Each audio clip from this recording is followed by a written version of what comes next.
Hello students, welcome back to my class. I hope you all are well. आप सभी लोग ठीक होंगे। आज की इस क्लास में मैं आपके लिए एक और मल्टीलेटरल ऑर्गेनाइजेशन या आप कह सकते हो एक रीजनल ग्रुपिंग लेकर आई हूँ जिसका नाम है सार्क। लास्ट क्लास में आपने देखा था कि हमने ब्रिक्स के बारे में बात की थी। आज हम बात करेंगे सार्क के बारे में। तो देख लेते हैं सार्क क्या है। सार्क की जो स्पेलिंग है पहले वो देखिए, SAARC, सार्क।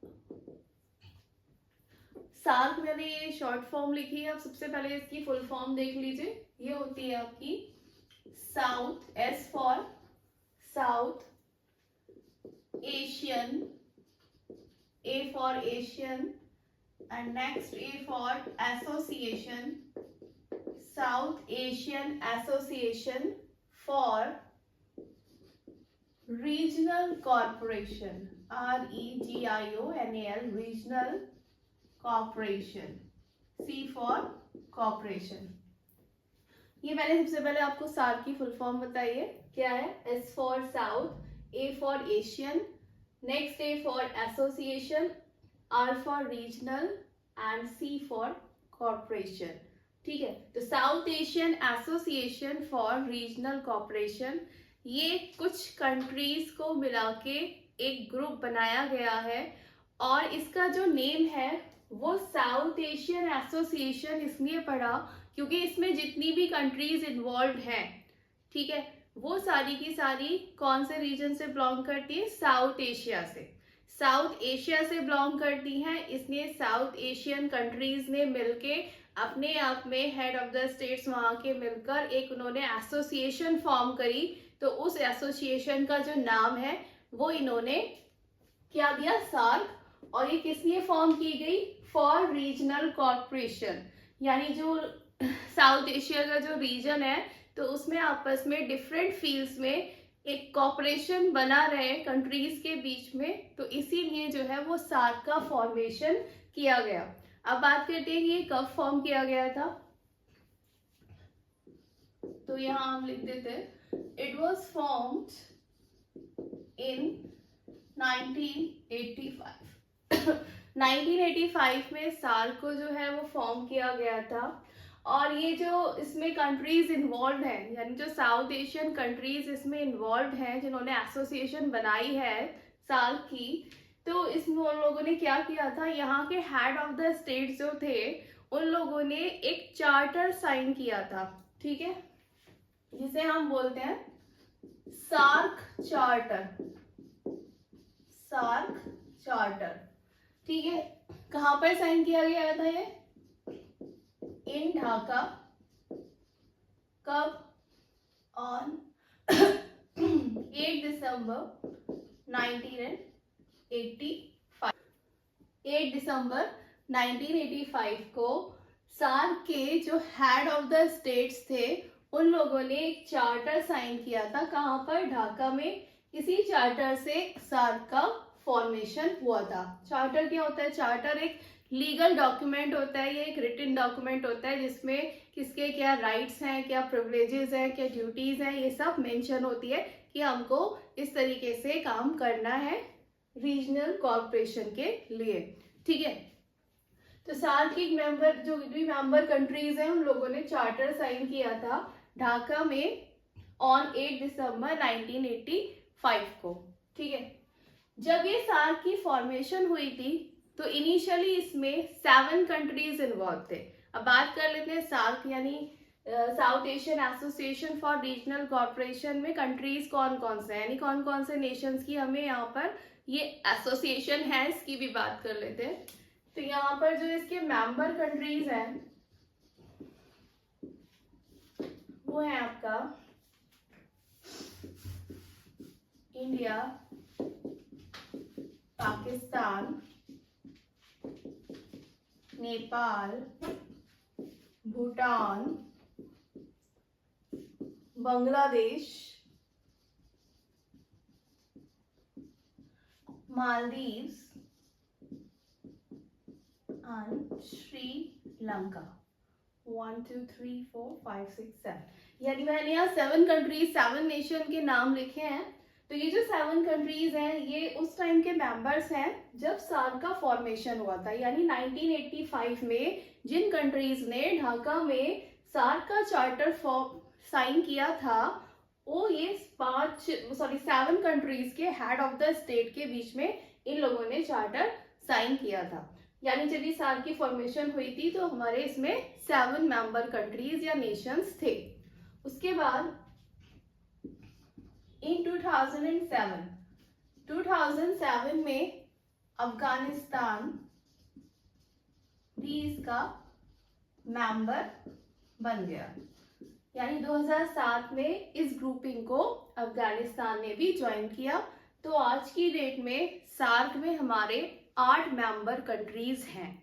ठीक है, तो आज जो सार्क आपका ग्रुप है उसमें कितने मेंबर्स हैं? 8। ठीक है, नेक्स्ट क्या था कि इसका जो सेक्रेटेरिएट है, it's secretariat was set up in Kathmandu, Nepal. ठीक है, इसका जो सेक्रेटेरिएट है यानी जो इसका सचिवालय है वो कहाँ पर सेटअप करा गया था? काठमांडू, नेपाल में। ठीक है, काठमांडू जो एरिया है वो कहाँ पर है? नेपाल में है। इसका सेक्रेटेरिएट वहां पर है और इसे कब सेटअप किया गया था? 1987 में। ठीक है, 1987 में सार्क का सचिवालय यानी सेक्रेटेरिएट जो है वो काठमांडू, नेपाल में बनाया गया। ये इसके जो आपका सेक्रेटेरिएट की बात होगी। मेंबर कंट्रीज मैंने आपको बता दिए। इसके बाद बात करते हैं इसकी कुछ समिट्स के बारे में। ठीक है, हुआ क्या था कि समिट्स की अगर बात करूं, जैसे कि इसका जब फॉर्मेशन हुआ था 1985 में, उसके बाद 1987 में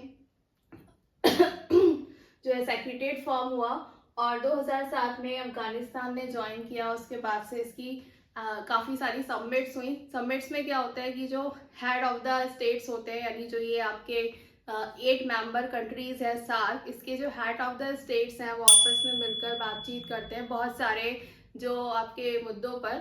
जैसे कि इन्होंने जो 11 स्टेटेड एरिया ऑफ कॉपरेशन रखे हैं, यानी 11 फील्ड में ये जो 7 या 8 कंट्रीज है, 8 नेशन है सार्क में, ये 11 एरियाज में अपने कॉपरेशन को बिल्डअप करने की कोशिश कर रहे हैं। अब वो 11 एरियाज कौन कौन से हैं उसकी बात कर लेते हैं। ठीक है, तो हम बात कर रहे थे 11 एरियाज ऑफ कॉपरेशन की। तो 11 एरियाज ऑफ कॉपरेशन जो है वो ये हैं, जैसे कि आपका agriculture, education, tourism, transport, population, communication, sports, health and child welfare, rural development, prevention of drug trafficking and drug abuse, women development, science and technology. यानी ये वो सारे एरियाज हैं जिन एरियाज पे इन 8 नेशन के जो हेड ऑफ द स्टेट्स हैं वो इस पे चर्चा करते हैं। इसमें ये लोग क्या मॉडिफिकेशन ला सकते हैं, कैसे आपस में कोऑपरेट कर सकते हैं साउथ एशिया के जो ये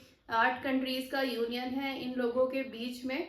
तो ये सारी चीजें, ये सारे जो पॉइंट्स हैं वो उसके ऊपर बेस्ड है कि किन किन एरियाज में कोऑपरेशन की यानी एक दूसरे को सहयोग करने की बात हो रही है।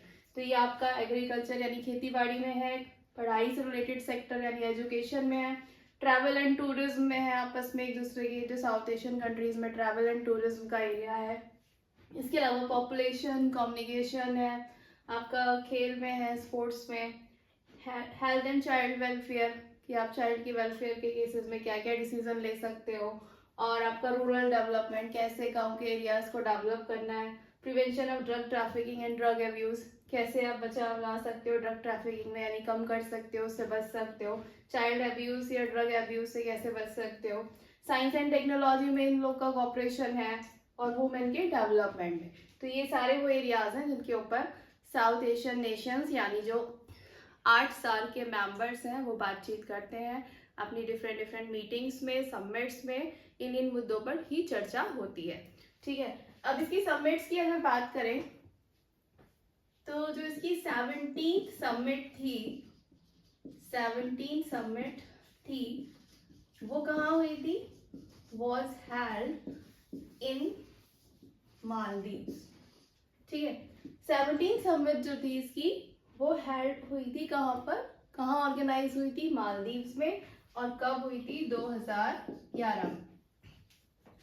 यानी इसके फॉर्मेशन के बाद से 1985 के बाद से जो इसकी 17 समिट थी वो मालदीव में रखी गई थी, यानी मालदीव ने उसे होस्ट किया था। और कब की बात है ये, 2011 की। इसके बाद जो इसकी 18 समिट हुई थी, 18 summit was held in Nepal. और ये कब हुई थी आपकी, 2014 में। यानी इसकी जो 18 समिट थी वो नेपाल ने ऑर्गेनाइज की थी हेड ऑफ द स्टेट्स के लिए। और ये कब ऑर्गेनाइज की गई थी, 2014 में, यानी 14 में। उसके बाद जो इसकी 19 समिट है, अगर मैं आपको 19 समिट की बात करूं, 19 summit was proposed to be held in Pakistan in 2016। जो इसकी 19 समिट थी वो 2016 में पाकिस्तान ऑर्गेनाइज करने वाला था। यानी जो ये 8 कंट्री मेंबर्स हैं, जो मेंबर कंट्रीज हैं सार्क की, इसमें से जो पाकिस्तान भी मेंबर है, तो पाकिस्तान में 19 समिट इसकी होने वाली थी पाकिस्तान में 2016 में। बट जो इसके 8 मेंबर कंट्रीज हैं उसमें से एक्सेप्ट पाकिस्तान और नेपाल, यानी अगर पाकिस्तान और नेपाल को हटा दिया जाए तो बाकी जो 6 कंट्रीज हैं उन लोगों ने समिट पे होने से जो है वो रोक लगाई। वो उन्होंने इसको काफ़ी अपोज किया, क्योंकि उसका रीज़न ये था कि 2016 में जो है वो इंडिया के ऊपर उड़ी अटैक हुआ था। तो उड़ी अटैक की वजह से जो है ये सार्क की जो समिट है जो 2016 में पाकिस्तान ऑर्गेनाइज करने वाला था, इसे 6 member countries of the SAARC ने अपोज किया। और उस अपोज करने की वजह से ये जो मीटिंग है या समिट है ये उस टाइम नहीं हो पाई।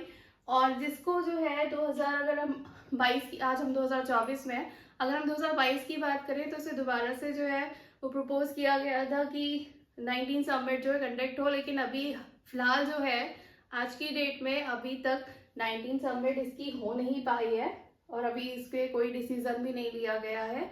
फिलहाल जो है ये समिट को अभी यहीं पर ही रोका गया है। तो सार्क के बारे में जो ये समिट वाला पार्ट था वो मैंने आपको बता दिया।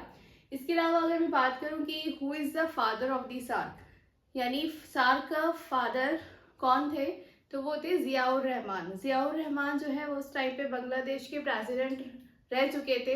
तो उन्होंने जो है वो इसकी फाउंडेशन रखी थी सार्क की। उन्होंने ये टर्म दिया था सार्क, और he led the foundation of the SAARC, Ziaur Rahman. और अगर आज की डेट में बात करूं तो आज की डेट में जो इसके सेक्रेटरी जनरल हैं, सार्क के जो सेक्रेटरी जनरल हैं वो हैं गोलम सरवर। और ये भी कहाँ से हैं, ये बांग्लादेश से है। ये वहाँ के सेक्रेटरी जनरल हैं आज की डेट में सार्क के।